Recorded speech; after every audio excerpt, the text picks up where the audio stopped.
नमस्कार प्रेक्षक हो, लग्नानंतर होईलच प्रेम या मालिकेच्या 8 डिसेंबरच्या भागामध्ये प्रेक्षकांनो आजच्या एपिसोडमध्ये सुद्धा खूप अशी धमाल मज्जा येणार आहे. म्हणजे आता ही मानिनी आणि नंदिनीने दोघींनी मिळून ठरवलेलं असतं आणि या म्हणजे पार्थ आणि काव्याची फिरकी त्यांनी घेतलेली असते. कारण या दोघींना तर अगोदरच माहिती असतं की हे असं काही सुद्धा नाहीच आहे. आणि यावेळेस मात्र रम्या एक आगाऊपणा करून जाते. ती सर्व काही या सगळ्यांच्या समोर सांगणार असते, तर तेव्हा वसू तिला अडवते आणि तिथून जायला सांगते. आणि त्यानंतर खोलीमध्ये गेल्यानंतर वसू आणि रम्या तर एकदम असे डिटेक्टिव्ह असल्यासारखे जीवा आणि काव्यामधले संबंध लावायचा प्रयत्न करतात. म्हणजे त्यांचं हे कधीपासून अफेअर सुरू आहे, तर ते सगळं काही व्हाईट बोर्डवरती पहिल्यापासून अशी लिंक लावायचा प्रयत्न करतात. आणि शेवटी त्या आता दोघे सुद्धा त्या निकषापर्यंत पोहोचतात की फार्म हाऊस वरती काहीतरी झालेलं आहे आणि तिथे जाऊन आता या दोघी डिटेक्टिव्ह काहीतरी शोधाशोध करणार आहेत. म्हणजे तिथे काही पुरावे सापडतात का. आणि इकडे आता मानिनीने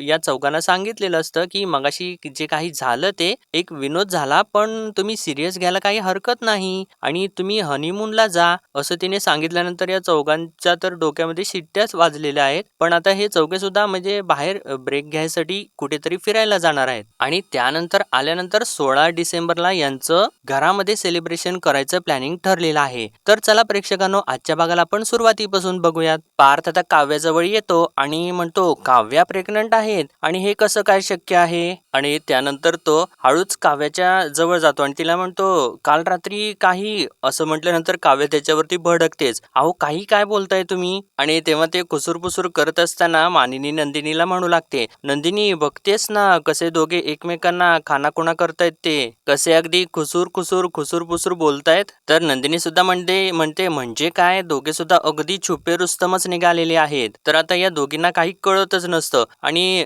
रम्या आता म्हणते सगळ्यांना थांबवत, 1 मिनिट, हे सगळं काय चाललेलं आहे काही कळेल का. तर वसू सुद्धा विचारते, अगं मानिनी हे सगळं खरं आहे का. तर मानिनी म्हणते हो खरं आहे, पण तुम्हाला आनंद होईल का नाही माहिती नाही, पण काव्या आत्ताच म्हणाली ना. तर आता नंदिनी लगेचच काव्याला अभिनंदन करू लागते आणि म्हणते काव्या अभिनंदन, माझ्या आधीच नंबर लावलास तू. तर मानिनी म्हणते अगं नंदिनी, आणि हा सुद्धा किती लबाड आहे बघितलंस का. मगाशी आपण बडबड करत होतो तेव्हा कसा म्हणाला, आपण म्हणत होतो ना की काव्या प्रेग्नंट होईल तेव्हा बघूया, तर तेव्हा काही एक शब्द सुद्धा बोलला नाही हा. आणि याची तयारी तर केव्हापासूनच चालू आहे. असं ती बोलत असताना आता जीवा तिथे येतो आणि विचारतो काय काय कसली तयारी चालू आहे. तर आता नंदिनी जीवाला सांगते, अहो कसली तयारी काय विचारत आहे, काका होणार आहे तुम्ही. आणि असं तिने सांगितल्यानंतर जीवाला तर धक्काच बसतो आणि जीवा काय असं म्हणून धक्क्याने काव्याकडे बघू लागतो. तर नंदिनी आता जीवाला म्हणते, अहो काय झालं, एवढं कसलं टेन्शन आलंय तुम्हाला. असं तिने म्हटल्यानंतर मानिनी आता जीवाची चेष्टा करू लागते. म्हणते अगं नंदिनी, तो सुद्धा विचार करत असेल की आपण पण पार्थला कधी काका बनवूया. आणि असं तिने म्हटल्यानंतर आता नंदिनी थोडीशी खोकू लागते. तर मानिनी लगेचच पार्थला म्हणते, हे बघा पार्थ, आता बघ तुझ्या रूम मध्ये ना मी आता छान असं गोंडस मुलाचं छान असं पोस्टर लावते की नाही. तर नंदिनी म्हणते, आणि आई ते पोस्टर ना पार्थ कधीच नाही काढणार बघा तुम्ही, कारण कालच यांची चर्चा झालेली असते. म्हणजे कालच्या एपिसोड मध्ये त्यांनी तसं दाखवलेलं आहे. तर मानिनी सुद्धा म्हणते हो खरं आहे ग, आणि कसले लबाड आहेत ना हे दोघे, आपल्याला काही सुद्धा जरा सुद्धा काही कळू दिलं नाही यांनी, आणि का तुम्ही दोघे असे वागलात काही कळतच नाहीये. तर नंदिनी सुद्धा म्हणते, अगं काव्या तू मला सुद्धा सांगितलं नाहीस, याला काय अर्थ आहे. तर काव्या तर जोराने ओरडते, म्हणते थांबा थांबा, असं काही सुद्धा नाहीये, मी प्रेग्नंट नाहीये. तर मानिनी म्हणते, अगं काव्या असं काय करतेस, घरच्यांना सांगायला काही हरकत नसते, तुला कोरड्या उलट्या होत आहेत का नाही. तर काव्या म्हणते हो होत आहेत, पण त्याचं कारण वेगळं आहे. तर मानिनी म्हणते आशाताईंनी ऐकलेलं आहे अगं, आणि घरच्यांच्या पासून लपवायचं नसतं. तर काव्या म्हणते आशाताईंनी बघितलं, पण त्यांचा गैरसमज झालेला आहे काकू,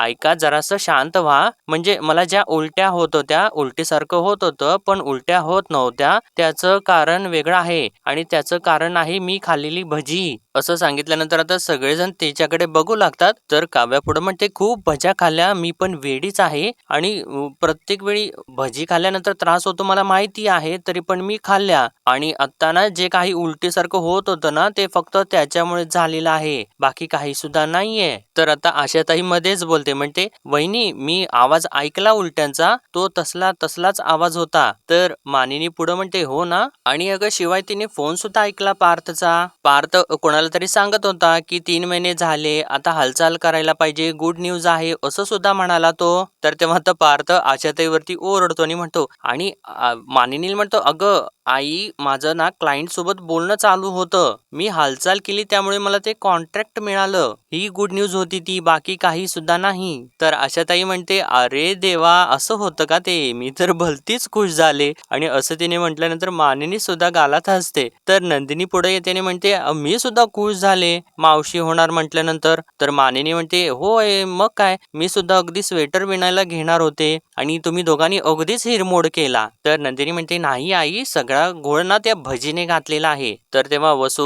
जराशी चिडते आणि म्हणते, नाही नाही, भजीने नाही, या आशाने घोळ घातलेला आहे सगळा. तर रम्या सुद्धा चिडते आणि म्हणते, काय गई आशा, तुला नीट ऐकता येत नाही का, मूर्ख कुठली. तर मानिनी रम्याला म्हणते, अगं रम्या, एवढं ओरडतेस कशासाठी तू. तर रम्या म्हणते, अगं मामी, ओरडू नको, नाहीतर काय करू, तू ऐकलं नाहीस का ती काय म्हणाली ते, मग काय तर म्हणे की यांना बाळ होणार आहे. अगं ते कसं शक्य आहे, यांना तर बाळ होऊच शकत नाही, असं ती एकदम रागारागात बोलून जाते. तर मानिनी तिच्यावरती ओरडते, अगं रम्या, हे काय बोलतेस तू. आणि तेव्हा सगळ्यांना धक्काच बसतो. तर पार्थ आता रम्यावरती ओरडतो, म्हणतो, अगं रम्या, तुझं हे काय बोलणं आहे, बाळ होऊ शकत नाही म्हणजे काय. तर रम्या परत त्याला म्हणते, अरे पार्थ, खरंच तुम्हाला बाळ होऊ शकत नाही, कारण ही तर तुला जवळ येऊच देणार नाही, कारण काव्याचं तर असं म्हणून ती पुढे सांगणारच असते. इतक्यात वसू आता तिला थांबवते आणि म्हणते, अगं रम्या, काय बोलतेस तू, कळतंय का तुला, आणि आता तू गप्प बस, असं म्हणून तिला ती इशाऱ्याने शांत करते. पण तेव्हा तर कुणाला काहीच कळत नसतं.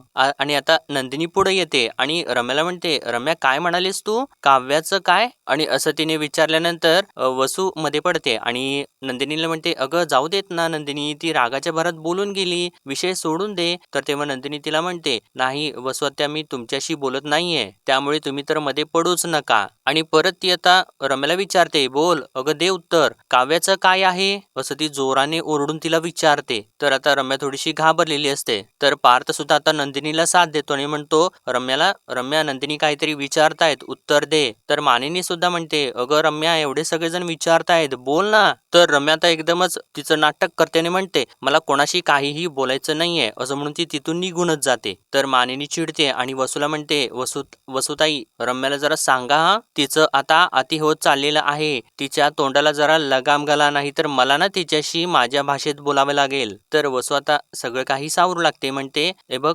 मानिनी, नंदिनी आणि पार्थ, तुम्हा सगळ्यांना तर माहिती आहे ना की ती चिडली ना की वाटेल ते बरळते, जाऊ देत ना, सोडून द्या ना. आणि हवं तर ना मी तुमची माफी मागते रम्याच्या वतीने, सोडून द्या ना हा विषय, आणि मी समजावते तिला, असं म्हणून ती सुद्धा आता तिथून सटकते. आणि तेव्हा आता सगळं आनंदित झालेलं वातावरण या रम्यामुळे सगळं काही गडूळ होऊन जातं. तर मानिनी म्हणते, कठीण आहे रे बाबा या रम्याचं तर, आणि कधी कधी ना इतका संताप येईल असंच ती बोलते. तर नंदिनी म्हणते, आई सोडा ना, इतकी आनंदाची बातमी मिळालेली आहे आपल्याला, उगीच मूड कशासाठी ऑफ करायचा, असं म्हणून ती परत त्या विषयावरती येते आणि मानिनी हसू लागते. तर काव्यात नंदिनीला म्हणते, अगं ताई, परत तू तिथे चालीस, अगं आता झालंय ना आपलं सगळं काही बोलणं, आणि आता झालंय ना मिसअंडरस्टँडिंग क्लिअर, पण तरी सुद्धा असं का बोलताय तुम्ही. आणि परत ती मानिनीला विचारते, म्हणते, मानिनी काकू, तुम्हाला सुद्धा हे खरं वाटतंय का. तर मानिनी हसत असते आणि म्हणते, अगं नाही ग, आणि मलाच कशाला, नंदिनीला सुद्धा हे माहिती आहे. तर तेव्हा काव्या नंदिनीकडे बघते आणि म्हणते, ताई. तर नंदिनी हसत असते आणि म्हणते, अगं हो, आशाताईने जेव्हा आईंना सांगितलं ना, तर तेव्हा आईने लगेचच मला मेसेज केला की अशी अशी काव्याची फिरकी घ्यायची आहे. म्हणजे या दोघींनी मिळून छान असं जबरदस्त प्लॅनिंग केलेलं असते हिला, काव्याला आणि पार्थची फिरकी घ्यायसाठी. तर नंदिनी पुढे म्हणते, मग मी सासूबाईंची आज्ञा फॉलो नाही का करणार. आणि आता या दोघी परत मोठ्या मोठ्याने हसत असतात आणि जीवा सुद्धा हसत असतो. तर आशाताई म्हणते, म्हणजे तुम्हाला ते सगळं काही खरं नाही वाटलं. तर मानिनी हसू लागते आणि म्हणते, अगं नाही का आशा, अगं मला माहिती होतं, आणि तुला सांगू का की हिने जरा जास्त भजी खाल्लेली होती ना, हे पार्थने मला कधीच सांगितलं होतं, आणि आता एवढी भजी खाल्ल्यानंतर ऍसिडिटी होणार, थोडी जळजळ होणार आणि उलट्या सुद्धा होणार, त्यामुळे मला ती कल्पना होतीच आणि ही गुड न्यूज सुद्धा कामाच्या संदर्भात असणार आहे हे सुद्धा मला कळालेलं होतं. तर काव्या नंदिनीवरती थोडीशी भडकते, म्हणजे अगं ताई तू माझी मस्करी करतेस तू. तर तेव्हा मानिनी सुद्धा हसत असताना काव्या तिला म्हणते, आणि काकू तुम्ही काय हसताय, तुम्ही सुद्धा माझी मस्करी केलीत. तर मानिनी म्हणते, हो मी मस्करी केली आणि का सांगू का, कारण आपल्यामध्ये या विषयावर जरा चर्चा होईल, आपण सगळे या विषयावरती जरा बोललो तर तुम्ही सगळेजण जरा विचार कराल ना.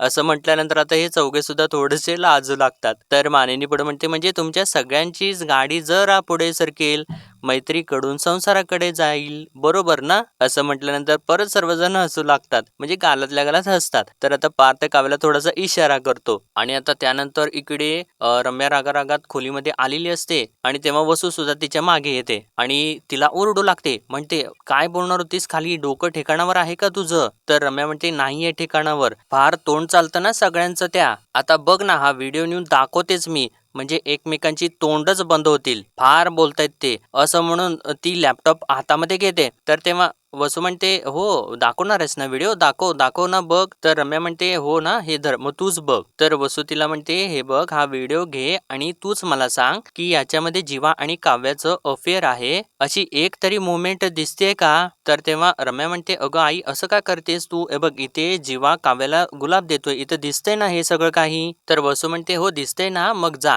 खाली जाऊन सगळ्यांना सांग की जीवाने काव्याला गुलाबाचं फूल दिलं, त्यामुळे त्यांचं अफेअर आहे. मग काव्या काय म्हणेल याच्यावरती, की माझ्या हातामधून गुलाबाचं फूल खाली पडलं, आणि मग जेव्हा म्हणेल की मग ते गुलाबाचं फूल उचलून मी काव्याच्या हातामध्ये दिलं. मग याच्यावरून कुठे सिद्ध होतं रम्या की याच्यावरून त्यांचं अफेअर आहे आणि कोणती तरी संशयास्पद मुवमेंट दिसते का याच्यामध्ये. तर तेव्हा रम्या म्हणते, अगं आई असं का करतेस, तू सुद्धा हा व्हिडिओ बघितल्यानंतरच कन्व्हिन्स झाली होतीस ना की जीवा आणि काव्याचं अफेअर आहे म्हणून, मग आता का युटर्न घेतेस, आता का असले प्रश्न विचारतेस तू मला. तर वसू म्हणते, कारण ना हे असले सगळे प्रश्न ती लोक तुला विचारतील म्हणून. तर रम्या आता खूप चिडते आणि म्हणते, म्हणजे याचा काही उपयोगच नाहीये. तर वसू म्हणते, हो या सगळ्याचा काहीही उपयोग नाहीये, या व्हिडिओमध्ये असं कुठं दिसतंय की जीवा आणि काव्याचं अफेअर आहे म्हणून, आणि हे जर का खाली जाऊन सगळ्यांना सांगितलंस ना तर ते सगळेजण तुझ्यावरती हसतील. त्या चौघांची एकी बघितलीस ना, त्या चौघांच्या मधला बॉन्ड किती स्ट्रॉंग आहे हे बघितलंस ना तू.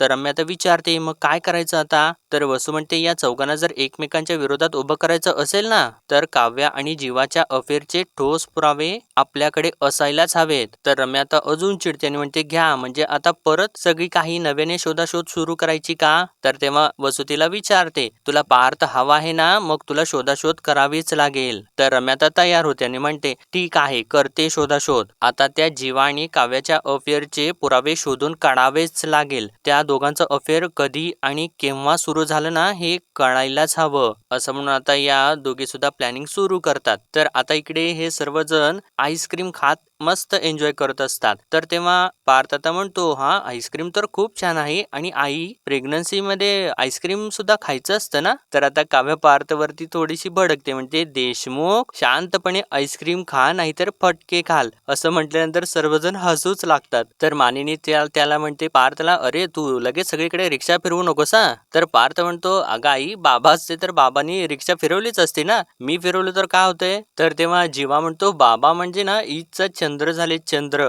त्यांचं आपलं कसं जरा दुर्मिळच झालेलं आहे. तर नंदिनी सुद्धा म्हणते, हो ना किती कामं घेऊन ठेवलेली आहेत त्यांनी. तर मानिनी सुद्धा म्हणते, नाहीतर काय, आणि मी म्हणते गरज काय आहे एवढी काम करायची, झेपते का त्यांना या वयामध्ये. तर पार्थ म्हणतो, हे बघ 7 वाजता आता त्यांची एक मीटिंग होती आणि 9:30 वाजता एक कॉन्फरन्स आहे. तर मानिनी म्हणते, तुम्ही दोघं ना काम करत नाहीयेत ना म्हणून त्यांना काम करावं लागतंय. तर हे दोघं सुद्धा मानिनीवरती ओरडतात आणि या दोघी हसू लागतात. तर मानिनी म्हणते, जाऊ देत, यांच्या वाटणीचं आईस्क्रीम सुद्धा मीच खाते. आणि परत थोडासा विषय बदलत म्हणते, म्हणजे मगाशी तसं जे काही झालं ना ते थोडंसं गैरसमजातूनच झालं ना. तर काव्या म्हणते, हो ना. तर मानिनी पुढे म्हणते, जरी समजा मगाशी हे गैरसमजातून झालं असलं तरी सुद्धा तुम्ही हे सगळं काही मस्करीत घेऊ नका, म्हणजे यावरती विचार करायला काहीच हरकत नाही. म्हणजे कसं काय, तुम्ही हे सगळ्यांनी एकत्र हे सगळं सेलिब्रेट केलं पाहिजे. तर पार्थ म्हणतो, हो मी सुद्धा विचार करतोय तसा, म्हणजे काव्य प्रिलिम्स पास झालेल्या आहेत,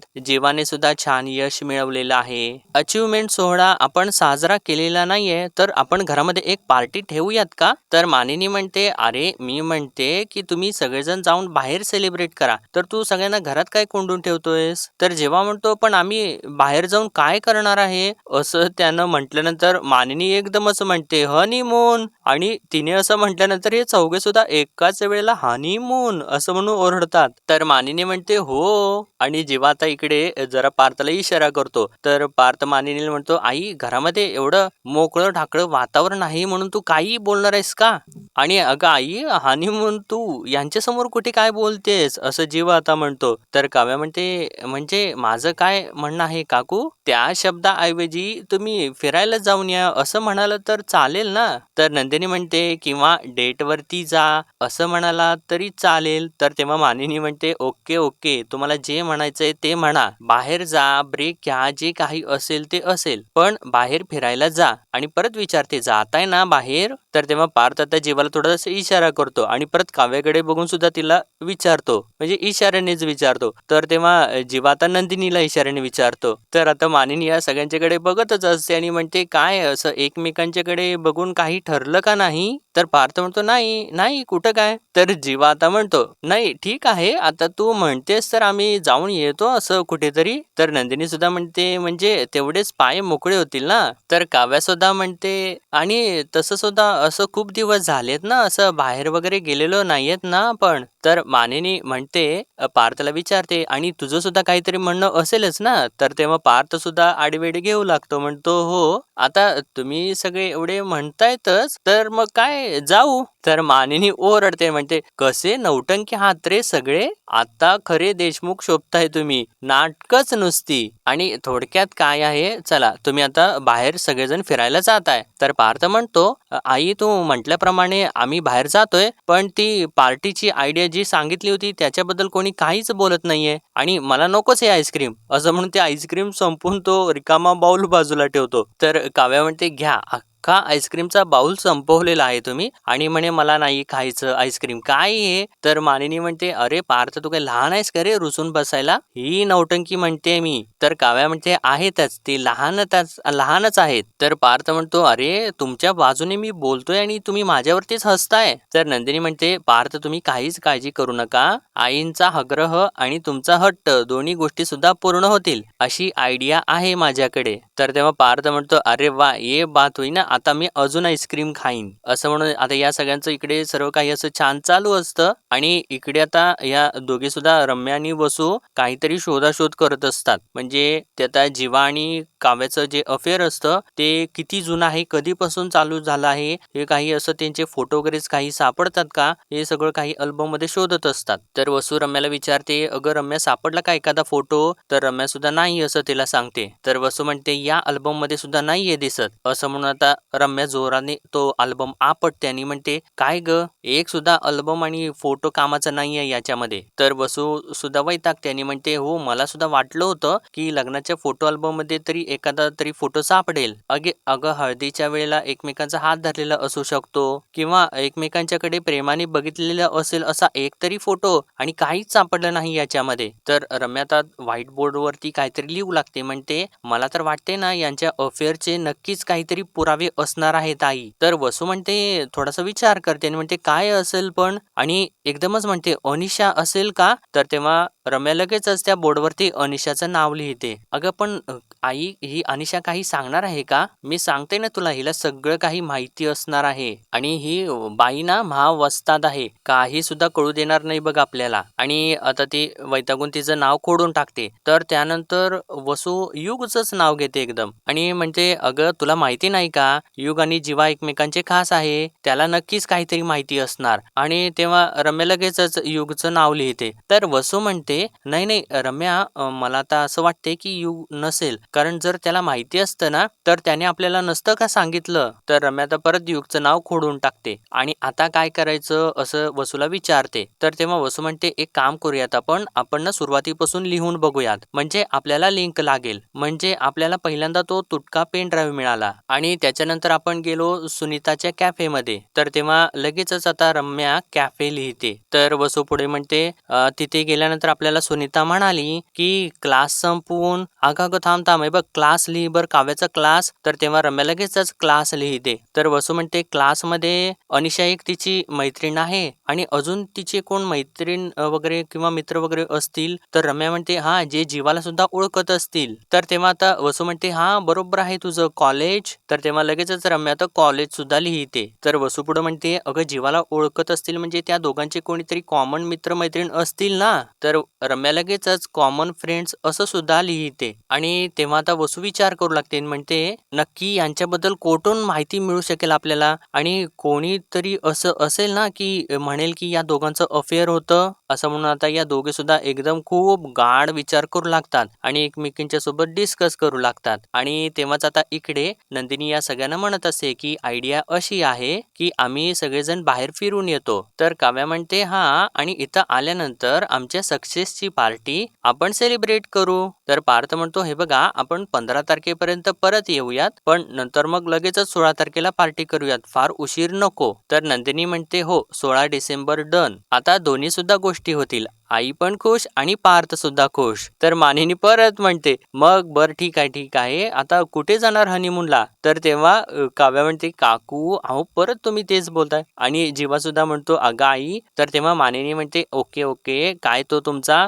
ब्रेक म्हणजे कुठे जाणार तुम्ही तुमचा ब्रेक घ्यायला. तर जेव्हा म्हणतो मानिनी देशमुख हा जो तुमचा काही बोचकपणा आहे ना तो जरा जास्त होतोय. मुलं आता जरा मोठी झालेली आहे त्यांचं ते बघतील तुम्ही गेलात तरी चालेल. तर मानिनी उठते आणि म्हणते हो ठीक आहे मी येते यांच्या वाटचं आईस्क्रीम सुद्धा मी घेते पण मला सांगा नंतर. असं ती बोलतच तिथून निघून जाते. आणि त्यानंतर आता हे चौघेजण परत बसतात आणि यांची मैफिल रंगते. आणि पार्थ लगेचच परत म्हणतो पण उलटीमुळे काय कमाल झाली नाही. तर काव्या आता पार्थवरती थोडीशी चिडते म्हणते ओ काय चाललंय काय तुमचं. तर पार्थ म्हणतो नाही म्हणजे मला असं म्हणायचं होतं की उलटीमुळे आपल्याला हनीमून असं म्हणतो परत थांबतो म्हणजे ब्रेकला जायची आयडिया मिळाली. तर जेव्हा म्हणतो अरे आयडिया मिळाली आहे पण कुठं जायचंय ते तरी ठरवा. तर नंदिनी सांगू लागते मी काय म्हणते आता थंडीचा सीझन सुरू आहे आपण मस्तपैकी थंड हवेच्या ठिकाणी जाऊयात काय. तर आता हे दोघे सुद्धा विचार करू लागतात आणि काव्या सुद्धा खुश होते. आणि आता या तिघांची सुद्धा नंदिनीला संमती मिळते आणि प्रेक्षकांनो आजचा भाग इथेच संपतो. आणि पुढील भागामध्ये आपण पाहणार आहोत वसू रम्याला म्हणते माझ्या हातामध्ये ना बॉम्ब आहे मी कधी सुद्धा आग लावू शकते पण आग लावायला ना काडीच सापडत नाहीये. आणि तेव्हा आग लावायला काडीच सापडत नाहीये असं तिने म्हटल्यानंतर रम्या आग असं म्हणून तिच्याकडे बघते म्हणजे तिला काहीतरी समजतं. आणि त्यानंतर आता हे चौघे सुद्धा बाहेर कुठेतरी जायच्या तयारीत असतात. तर तेव्हा मानिनी थोडीशी सिरियस झालेली असते आणि म्हणते मागे तुम्ही चौघे सुद्धा आपल्या फार्म हाऊस वरती गेलेला होतात पण जे काही झालं ना असं ती बोलत असताना काव्या म्हणते पण life is all about creating new memories. आता वेळ ही बदललेली आहे असं ती म्हणत असताना नंदिनी पुढे म्हणते आणि माणसं सुद्धा बदललेली आहेत. आणि आता या चौघांचं बाहेर जायचं प्लॅनिंग सुरू होतं. तर इकडे वसू आता रम्याला म्हणते आपण जे पुरावे शोधतोय ना ते कदाचित ना आपल्याला या फार्म हाऊस वरतीच मिळतील. म्हणजे आता ते आगीचं नाव मगाशी वसूने बोललेलं असतं त्यावरून रम्या आणि वसूने तो तर्क लावलेला असतो की यांचं आगीवरून जे काही तिथं झालेलं असतं फार्म हाऊस वरती आणि तेव्हाच तिथे काहीतरी पुरावे असणार आहेत. आणि आता या दोघी सुद्धा फार्म हाऊसच्या दिशेने जाणार आणि तिथे जाऊन पुरावे शोधणार. तर प्रेक्षकांनो असेच डेली अपडेट पाहण्यासाठी आपल्या चॅनलला सबस्क्राईब करा.